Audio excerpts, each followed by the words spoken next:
प्यारे बच्चों, Shankar study circle में आपका स्वागत है।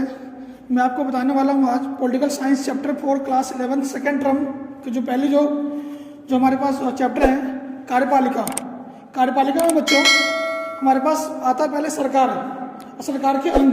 तो सरकार के अंगों को 3 भागों में बांटा इनकी जाता है। और पहला जो हमारे पास है विधान पालिका को हम यानी कि विधायिका के नाम से भी जाना इनकी जाता है।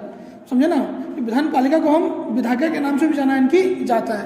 इनके एक अलग अलग कार्य हैं। तो विधान पालिका का पहला काम है कानून यानी कि बनाना और एवं नीतियाँ बनाना। पहला काम है कानून बनाना और क्या काम, नीतियाँ बनाना। नीतियाँ का मतलब क्या होता है, नियम को यानी कि बनाना।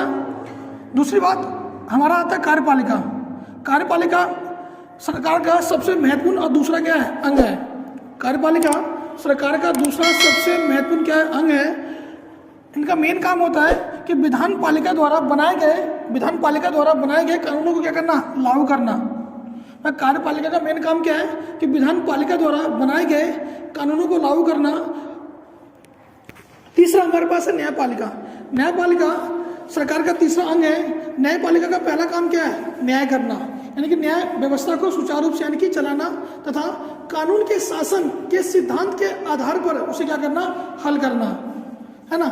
और दूसरा एक अलग काम और भी है, न्यायपालिका विधान पालिका द्वारा बनाए गए नियमों की क्या करना, पुष्टि करना। इस बात की पुष्टि करना कि भाई विधान पालिका कार्यपालिका जो भी नियम जो बनाए वो संविधान के अकॉर्डिंग है कि नहीं है। अगर वो नियम संविधान के अकॉर्डिंग नहीं होता है तो उनको रद्द कर दिया इनकी जाता है। फिर आता है हमारे पास कार्यपालिका किसे कहते हैं, ये इसका डेफिनेशन हमारे पास।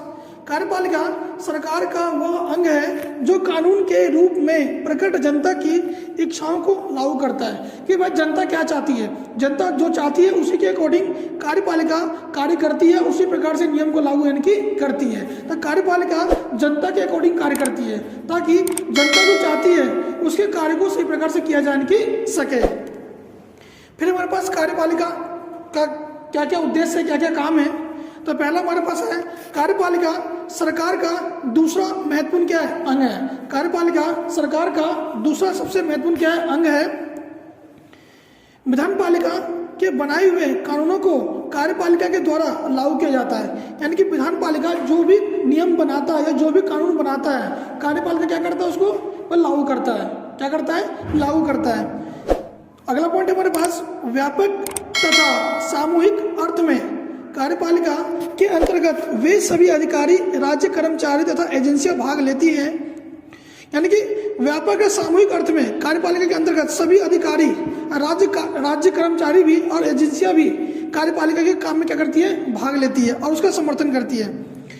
अगला पॉइंट हमारे पास कार्यपालिका में केवल राष्ट्रपति, प्रधानमंत्री या मंत्री ही नहीं बल्कि इसके अंदर पूरा प्रशासनिक ढांचा भी यानी कि आता है।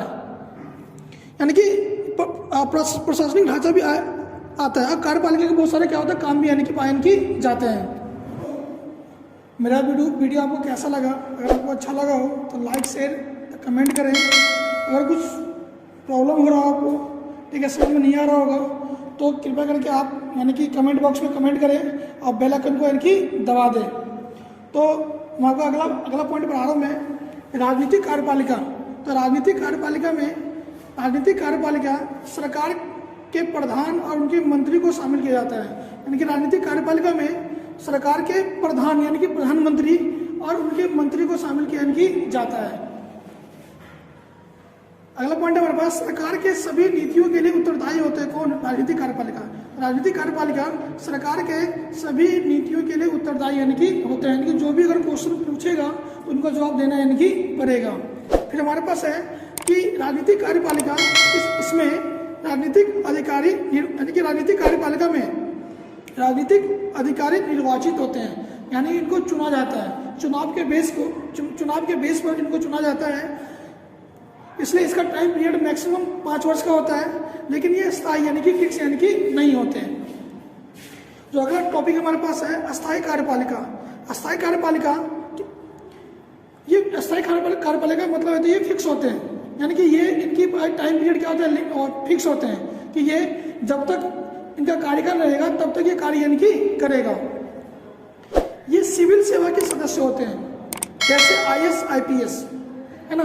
IAS IPS जो होते हैं इनको रिटर्निंग बेस पर इनका पेपर ले आता है, उसके बाद फिर उन्हें चुना इनकी जाता है, यानी कि इनकी योग्यता के आधार पर कौन चुनता है? अस्थायी कार्यपालिका। अस्थायी कार्यपालिका